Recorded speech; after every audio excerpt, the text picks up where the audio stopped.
Terapevtik xidmətlər dedikdə nə nəzərdə tutulur? Qulluq eləmək, xəstəyə müalicə eləmək, xəstəyə baxmaq mənasına gəlir. Terapevtik xidmət və ilkin səhiyyə xidməti, bunu fərqləndirən cəhətlər varmı? İlkin səhiyyə xidmətini aparan həkimlərin böyük əksəriyyəti terapevtlərdir. Sumqayıt Tibb Mərkəzində terapevtik xidmətlər necə təşkil olunur? Sumqayıt Tibb Mərkəzinin nəzdində olan xəstəxanalarda 1135 çarpayı mövcuddur. Bunun 500-ündə terapevtik xidmətlər göstəririk. Xidmətin təkmilləşdirilməsi istiqamətində hansı addımlar atılır ümumiyyətlə? Sumqayıt Tibb Mərkəzinin maddi-texniki bazası demək olar ki, yenilənib. Yarım milyonluq Sumqayıt əhalisinə xidmət göstərməsinə baxmayaraq, bizə ətraf rayonlardan müraciətlər çoxdur. Tibbi personalın peşəkarlığının artırılması istiqamətində hansı tədbirlər həyata keçirilir? Davamlı tibbi təhsillə əlaqəli sertifikasiyalardan keçirilər. 2025-ci ildə hədəflər nədir? Qarşımıza qoyduğumuz hədəfləri 2025-ci ildə yüksək səviyyədə yerinə yetirəcəyik.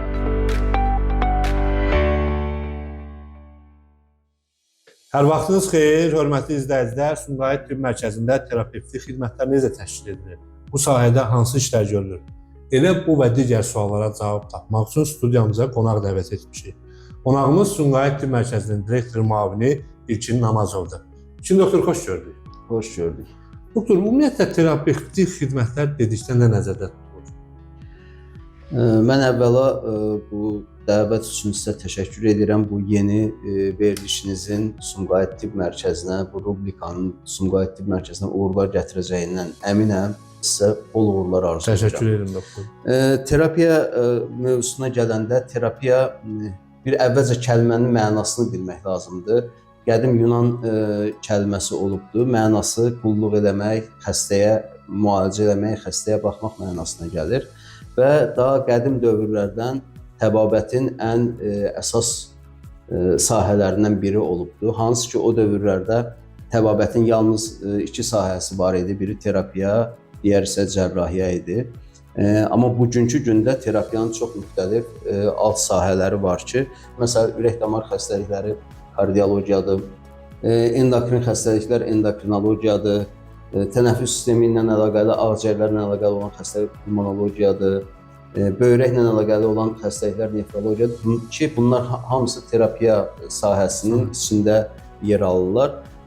Bizim göstərdiyimiz xidmətdə əsas məqsəd odur ki, vətəndaşa profilaktik olaraq müayinə və müalicəsini, diaqnostikasını aparmaq və daha sonrakı dövrlərdə, ağırlaşmalarda bunların stasionar müalicələrinə dəvət eləməkdir. Terapevtik xidmət və ilkin səhiyyə xidməti, bunu fərqləndirən cəhətlər varmı? Bu əslində fərqləndirən cəhətlər də var, ortaq yönləri də var, belə deyim. Ortaq yönlər budur ki, hal-hazırda respublikamızda ilkin səhiyyə xidmətini aparan həkimlərin böyük əksəriyyəti terapevtlərdir. Hansı ki, bu ilkin səhiyyə xidməti ailə sağlamlıq mərkəzlərindən ibarətdir və ailə sağlamlıq mərkəzlərinin içərisində ailə terapevti, ailə pediatrı və ginekoloqlar mövcuddur. Amma ilkin səhiyyə xidmətindəki bu terapevtik xidmətlərin aparılması əsasən profilaktik, qoruyucu məqsədli daşıyır.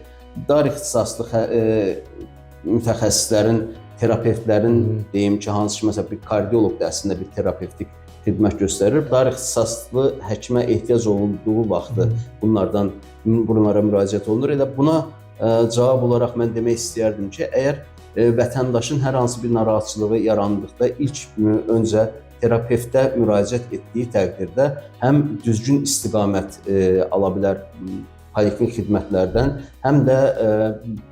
həm dövlətin və icbari tibbi sığortanın xidmətlər zərfində bir çox xidmətlər qarşılansa belə, bəzi şeyləri anlamaq lazımdır ki, bu xidmətləri ehtiyac çərçivəsində görmək lazımdır və bu ehtiyacın da varıb olub-olmadığına terapevt və ya həkim qərar verməlidir ki, həqiqətən hansısa bir müayinə metoduna ehtiyac varsa vətəndaşı onu o istiqamətdə yönəldəndə bu bizim mali yükümüzü də azaltmış olur. Sumqayıt Tibb Mərkəzində terapevtik xidmətlər necə təşkil olunur? Ümumiyyətlə, vətəndaşlara bununla bağlı göstərilən xidmətlər barəsində məlumat verir. Sumqayıt Tibb Mərkəzinin nəzdində olan xəstəxanalarda 1135 çarpayı mövcuddur ki, bunun 500-ündə terapevtik xidmətlər göstəririk. Terapevtik xidmətlər olaraq infeksion xəstəliklər şöbəsidir ki, bu 50 çarpayı uşaq 50 çarpayı böyük olaraq ayrılmışdı və əslində böyük bir rəqəmdir. 2024-cü ildə 1.535.614 vətəndaş müraciəti olmuşdur ki, bu xidmət sayımızda bir öncəki ildən təxminən 20% yüksəkdir. Daha keyfiyyətli tibbi xidmət göstərmək əzmindəyik ki, biz vətəndaşlarımızı bu mövzuda razı sala bilək. Bu sahədə xidmətin təkmilləşdirilməsi istiqamətində hansı addımlar atılır?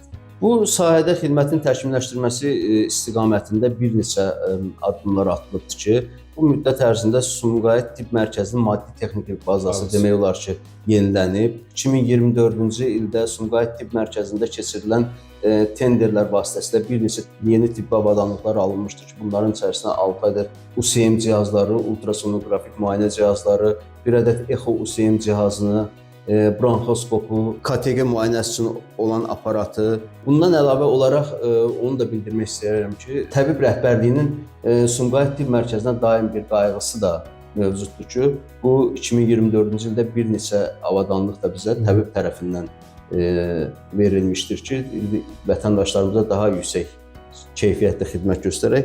Doktor, ictimai tibbi sığortanın xidmətləri zərfində terapevtik xidmətlərlə bağlı hansı xidmətlər yer alır və Sumqayıt Tibb Mərkəzində bu xidmətlərdən hansılar göstərilir vətəndaşlara? Bir çox terapevtik xidmətlər göstərilir. Yəni bunu şöbələrə ayırsaq, məsəl üçün xəstəxanalarımızın endokrinologiya şöbəsi var, endokrinoloji xidməti göstərə bilirik. Kardiologiya şöbəmiz var, kardioloji xidməti göstərə bilirik. Nevrologiya şöbəmiz var, nevropatoloqlar fəaliyyət göstərir və vətəndaşlara xidmət göstərməyə çalışırıq. Və Sumqayıt Tibb Mərkəzi tabeliyində olan müəssisələrdəki terapevtik xidmətlərin hansını ki, Sumqayıt xəstəxanaları qarşılaya bilmir, biz bunu təbib tabeliyində olan digər tibb müəssisələrinə və ya özəl tibb müəssisələrinə göndəriş vasitəsilə xidməti təmin etməyə çalışırıq. Regionlardan, şimal zonasından, digər yerlərdən Sumqayıta müraciətlər varmı? Əlbəttə ki, Sumqayıta müraciətlər var. Tibb müəssisələri yarım milyonluq Sumqayıt əhalisinə xidmət göstərməsinə baxmayaraq, bizə ətraf rayonlardan müraciətlər çoxdur. Sumqayıt Tibb Mərkəzi özünə qoyduğu hədəflərdən biri də xüsusən Bakı şəhərinə olan axınları Sumqayıt şəhərinə yönləndirmək və burada xidmətləri o istiqamətlə təşkil etmək ki, hal-hazırda biz o istiqamətdə irəliləyirik və bizə kifayət qədər nəinki şimal bölgəsindən, Respublikanın bir çox bölgəsindən müraciətlər var. Yəni buna cavab verəcək maddi-texniki bazamız da var, kadrımız da var və o səviyyədə, yüksək səviyyəli, savadlı, bilikli həkimlərimiz də var. Təbii kadrlardan söz düşmüşsən, təbii ki, vətəndaşlara xidmət göstərən tibbi personal. Tibbi personalın peşəkarlığının artırılması istiqamətində hansı tədbirlər həyata keçirilir? Tibbi personalın peşəkarlığını artırmaqla əlaqəli bir çox təlimlər keçirilib Sumqayıt Tibb Mərkəzində, nəinki Sumqayıt Tibb Mərkəzində. Təbibin təşəbbüsü ilə yaradılmış bir çox seminarlar, konfranslar da bizim həkimlərimiz iştirak edirlər. Beynəlxalq səviyyədə hansı ki tədbirlər olur, o tədbirlərdə yüksək səviyyədə Sumqayıt Tibb Mərkəzi olaraq iştirak edirik. Ondan da əlavə olaraq bizim bütün tibb işçilərimiz vaxtaşırı kurslarda iştirak edərək davamlı tibbi təhsillə əlaqəli sertifikasiyalardan keçirlər və öz biliklərini yeniləyirlər. Yəni ondan başqa biz təlim mərkəzləri də qurmaq əzmindəyik və elə bir niyyətimiz var ki, müxtəlif sahələrlə əlaqəli mütəxəssisləri Sumqayıt Tibb Mərkəzinə cəlb edərək həkimlərimizin daha yüksək peşəkarlığa yiyələnməsinə nail olmaq. Ümumiyyətlə, tibb mərkəzində bu sahədə yeni xidmətlərin tətbiqi nəzərdə tutulur. 2025-ci ildə hədəflər nədir? Əlbəttə tutulur. Bu belə deyim, bizim 2025-də hədəflərimizdən biri daha peşəkarca xidmət göstərmək üçün klinik protokollara tam yiyələnmiş həkimlərimizlə xidmətlərə davam edək və bu istiqamətdə Sumqayıt Tibb Mərkəzi nəzdindəki 2 nömrəli şəhər xəstəxanasında insult mərkəzi yaratmaq üçün müraciətimiz var və bununla əlaqəli olaraq dəyərləndirmələr aparılır ki, hal-hazırda Respublikada 3 müəssisədə belə bir layihə mövcuddur. Bunlardan biri də Sumqayıt şəhərindədir. Sumqayıt Tibb Mərkəzində kardiologiya mərkəzini yaratmaqdır və burada eyni vaxtda invaziv kardiologiya açıq ürək əməliyyatlarını da yerinə yetirmək kimi belə bir təşəbbüsümüz var və mən əminəm ki, qarşımıza qoyduğumuz hədəfləri 2025-ci ildə yüksək səviyyədə yerinə yetirəcəyik. 2025-ci il Sumqayıt Tibb Mərkəzinin hədəflərindən danışdınız. Direktor müavini olaraq İlkin Namazovun 2025-ci ildə hədəfi nədir? Birinci növbədə bir həkim olaraq öz üstündə işləməyi, bəli, öz üstümüzdə işləməyi və daha da təkmilləşdirməyi, özümüzü daha sonra bir çox idarəetmə bacarıqlarına yiyələnmək və Sumqayıt əhalisinə, Sumqayıtlılara daha yaxşı tibbi xidmət göstərə bilmək üçün özümüzü yetişdirməyi, daha da professional şəkildə yetişdirməyi hədəfləyirəm. Yaxşı, doktor, can həkimi verilişinə təklifiniz nədir? Daimi olaraq həkimlərin burada vətəndaşlara aktual xəstəliklər haqqında daha güncəl məlumatları çatdırmasını mən əminəm ki, sizin məqsədiniz odur və xəstələrə birinci növbədə, vətəndaşlara daha doğrusu, birinci növbədə xəstələnmədən həkimə getməyi tövsiyə eləməyi, daimi bunu reklam deyim, daimi bunu maarifləndirmə mi deyim, yəni bunu vətəndaşlarımıza izah eləmək lazımdır ki, xəstələnmədən həkimə getmək lazımdır. Başda siz olmaq üzrə verilişinizin izləyənlərin hər birinə sağlam həyat arzu edirəm. Təşəkkür edirəm doktor, maraqlı müsahibiniz. Suallarımızı ətraflı cavablandırdınız. Qonağımız Sumqayıt Tibb Mərkəzinin direktor müavini İlkin Namazov idi. Qonağımızla Sumqayıt Tibb Mərkəzində terapevtik xidmətlərin təşkilindən, göstərilən xidmətlərdən və gələcək perspektivlərdən söz açdıq. Çalışın, sağlam olun. Növbəti buraxışda görüşənədək.